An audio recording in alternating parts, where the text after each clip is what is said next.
പക്ഷെ ജിൻഡോ ആറാടിയ ഒരു സിനിമയാണ്. ജിൻഡോ അഴിഞ്ഞാടിയ ഒരു സിനിമ എന്നുള്ള വാക്ക് ഞാൻ ഉപയോഗിക്കണോ വേണ്ടേ എന്നുള്ളത് ആണ് ഞാൻ രസകരമായ ഒരു ആർട്ടിസ്റ്റ് എന്ന് പറഞ്ഞത്. കാരണം നമ്മൾ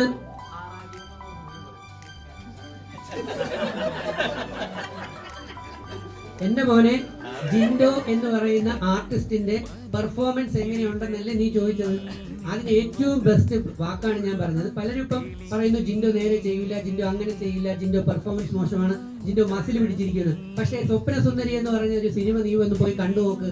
ജിൻഡോയും ഡോക്ടർ ഷിനു ശ്യാമളനും കൂടെ പെർഫോം ചെയ്തിരിക്കുന്ന ഓരോ ഫ്രെയിമുകൾ കണ്ടാണ്ടല്ലോ നിങ്ങൾ ഇരിക്കുന്ന സീറ്റിൽ നിന്ന് എണീച്ചു പോകും. ആ കണക്കിന് ആറാടിയ പടമാണ് ജിൻഡോ. ജിൻഡോ എന്ന് പറയുന്ന സൂപ്പർ ആർട്ടിസ്റ്റ് എന്ന് പറയുന്ന ജിൻഡോയുടെ പല കഴിവുകളും പുറത്ത് നേരിട്ട് കാണാൻ അവസരം കിട്ടിയ ഒരാളാണ് ഞാൻ. അതുകൊണ്ട് ജിൻഡോ ബിഗ് ബോസിൽ കണ്ട ജിൻഡോ അല്ല, നല്ലൊരു കലാകാരനാണ്. അദ്ദേഹത്തിന്റെ അന്ന് ഈ ബിഗ് ബോസിന്റെ ഇമേജ് അതിനെ ഇല്ലായിരുന്നു.